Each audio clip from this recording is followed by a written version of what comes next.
This is section 3.4. We totally skip 3.3. That's not part of the course.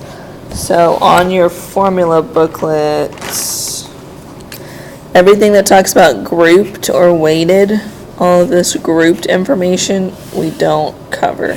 So it's the first 1, 2, 3, 4, 5 bullets is not covered in the course at all. That's just not part of the course.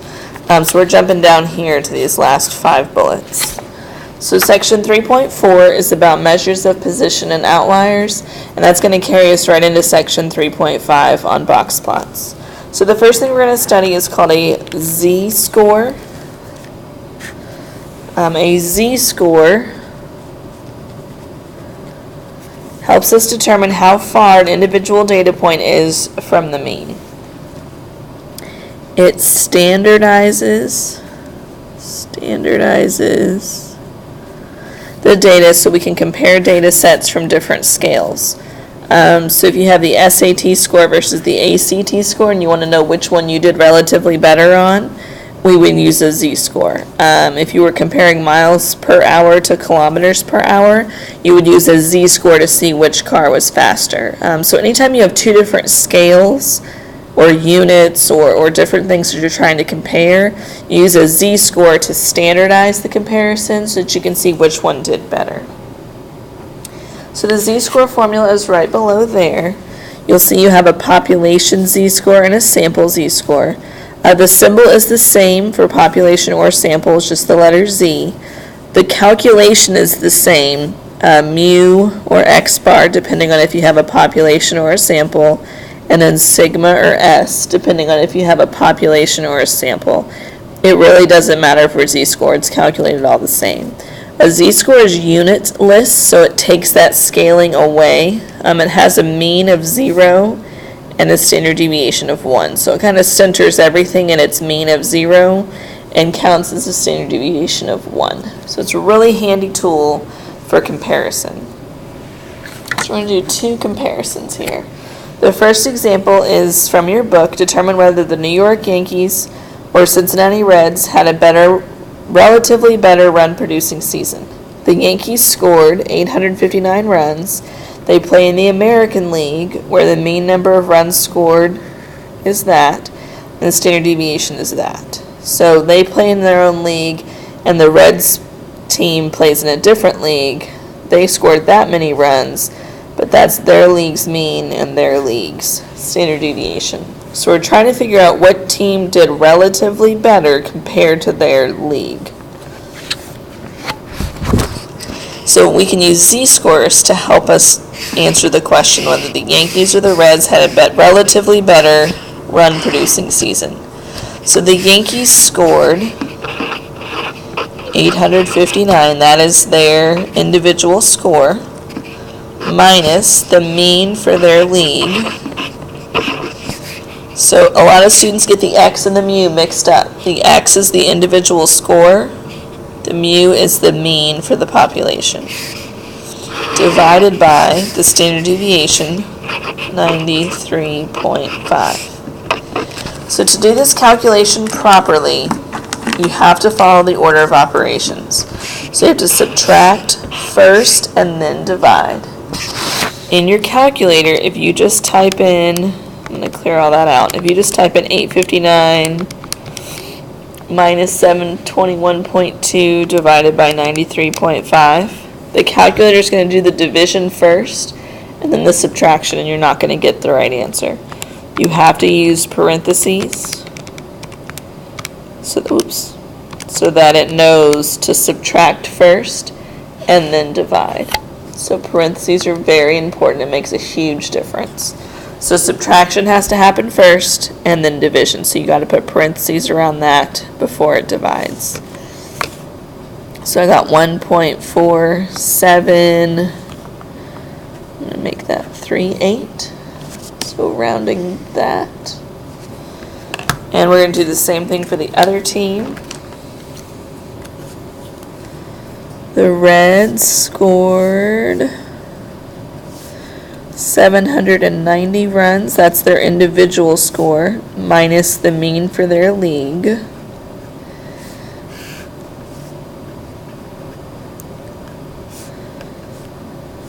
So again, we want to do the subtraction first before the division.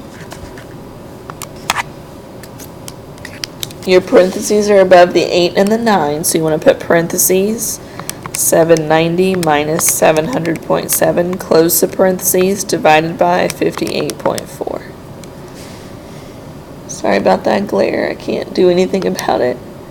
So 1.5291.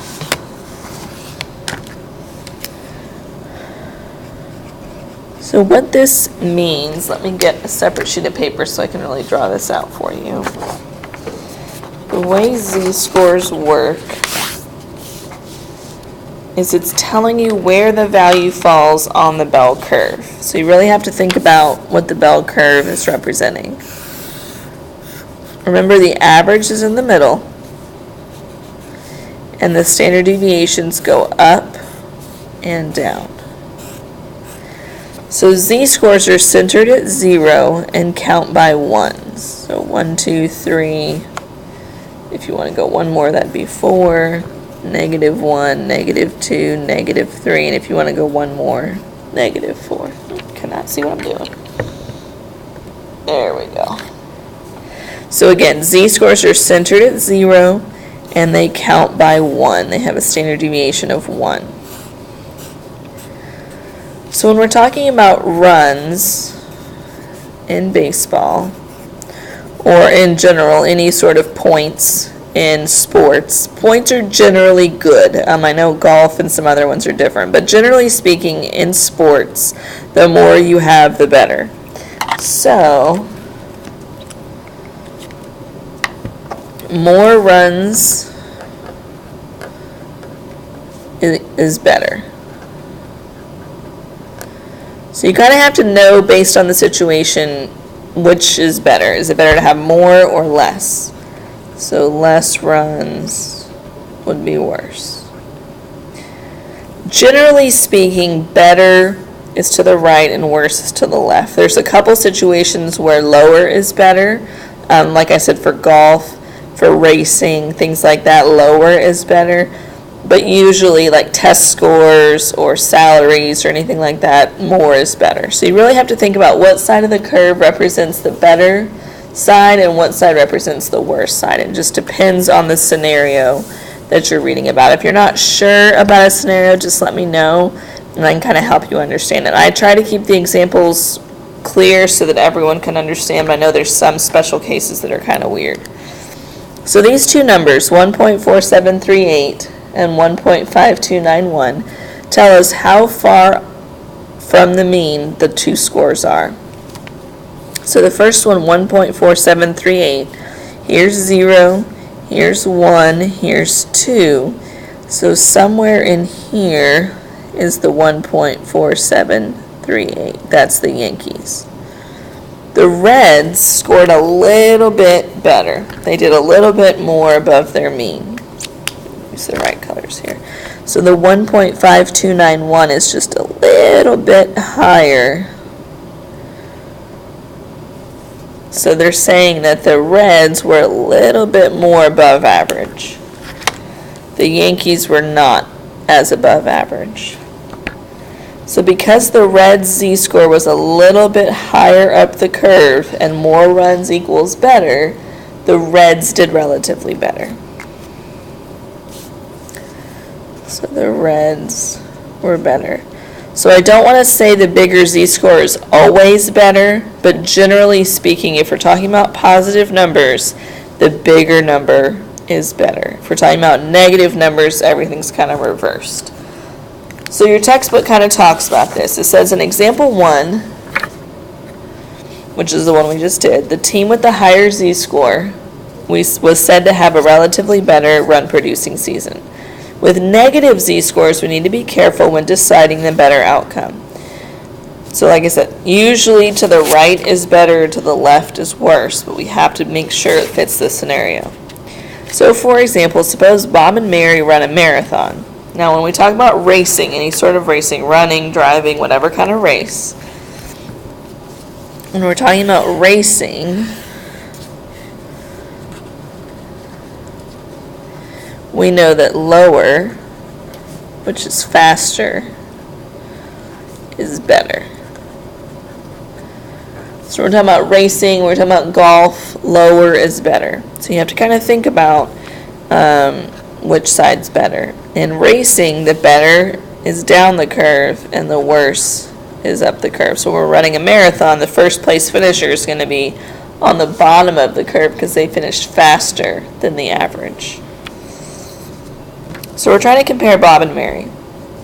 It says Bob finished the marathon in 213 minutes, where the mean finishing time among all men was 242 minutes with a standard deviation of 57. So we're going to compare Bob to the other men. Then it says Mary finished the marathon in 241 minutes, where the mean finishing time among all women is 273 with a standard deviation of 52.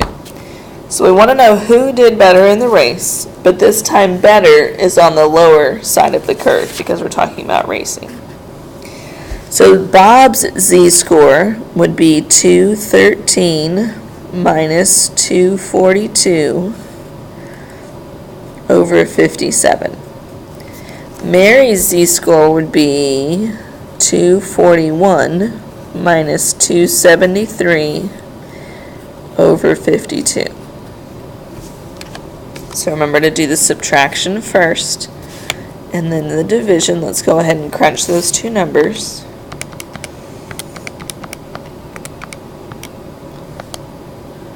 This one gave me negative 0.508. We'll round that to 8. So negative 0.5088.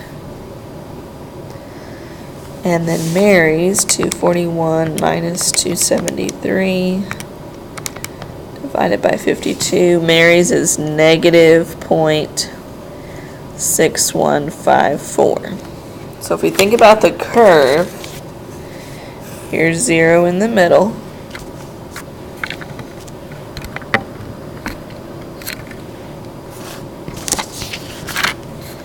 Let me make sure the camera can see everything. Okay, so 0's in the middle, negative 1's down here. Remember, better is to the left because faster is to the left. So negative 0.5,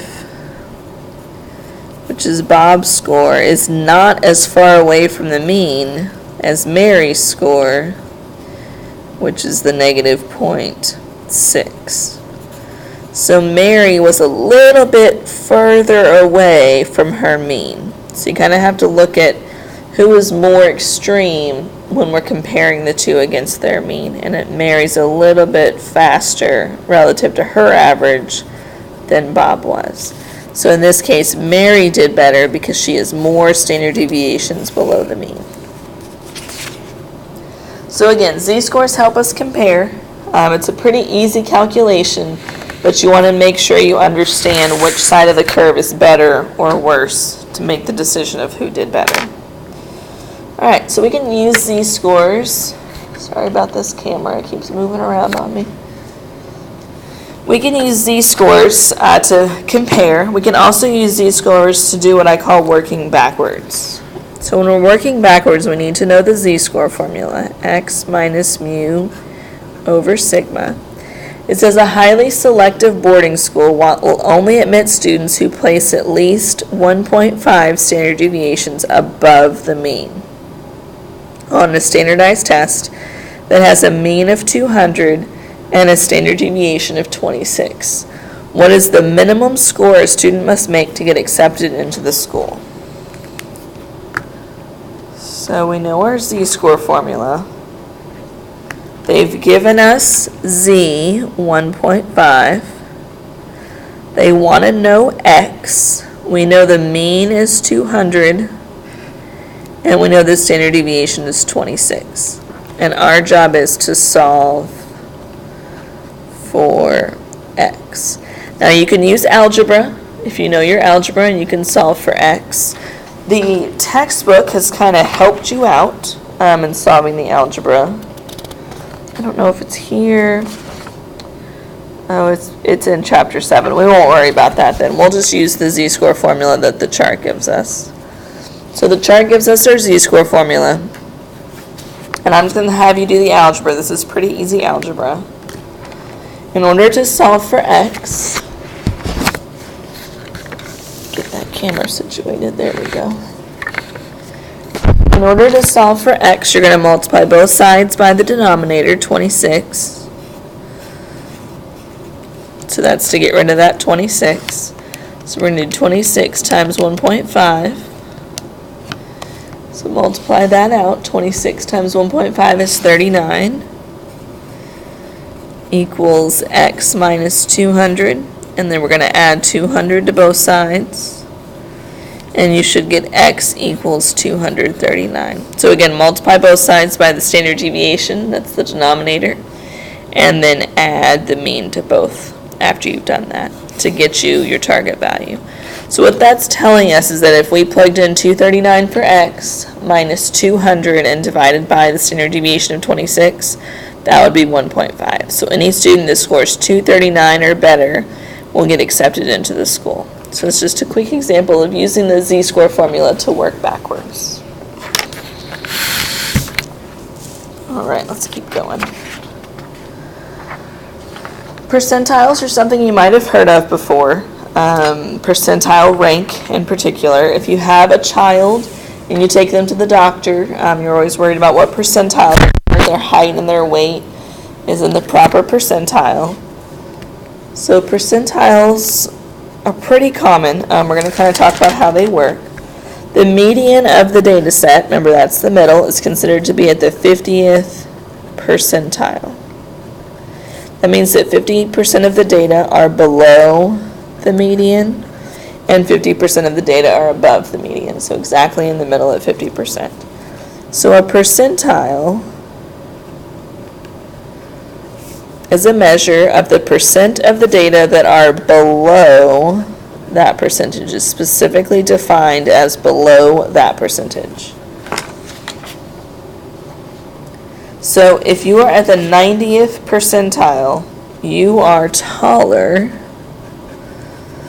than 90% of your population. 90% of your population is below you. If you're at the 10th percentile for height, you're taller than 10% of your population. So again, 10% of your population is shorter than you or below you. So percentiles are always to the left or below that number.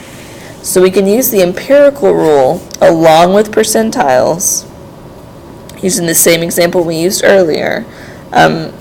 So they kind of can go together to help us determine particular percentiles. So it says, what score is at the 16th percentile? So if you go back in your notes to page, page 6. If you turn back in your notes to page 6, we have the empirical rule curve. And we talked about if we add all these up, if we add up this value, and this value, that totals 16%. And if we're using the same numbers we had earlier, the first 3 sections stop at the grade of 60. So for this example, 60 would be at the 16th percentile. And again, I drew a picture down here for you again. That means that 16% of the data are below 60.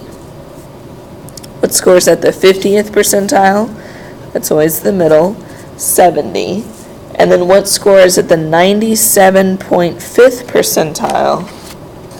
You always start percentiles from the left. We know the middle is 50. If we keep going, that's 84 here. And if we keep going and keep going, let's see. So this is 16 plus 34 is 50 plus another 34 is 84. So if I add on the other 13.5, that gets me to 97.5 from the left all the way up to 2 standard deviations above the mean. So on here, we said this is 16, this is 50. We know this is 34, and this is 13.5. So here at 90, Remember, it always goes back. That is the 97.5th percentile, would be a grade of 90.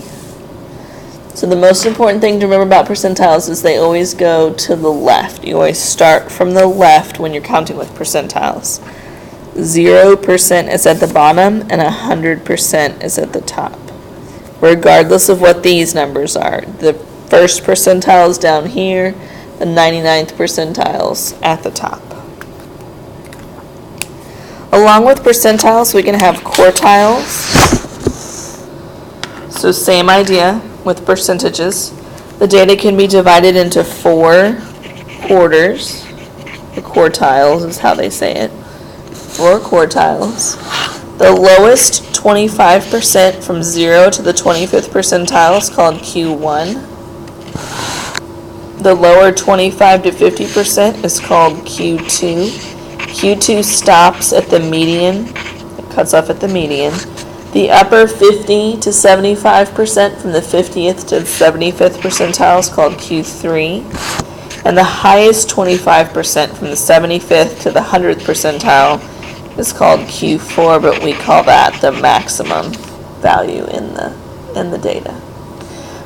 In the calculator, one of our stats gives us all this information, and you just scroll down to see it. So it gives you the minimum, it gives you Q1, the median, Q3, and the maximum.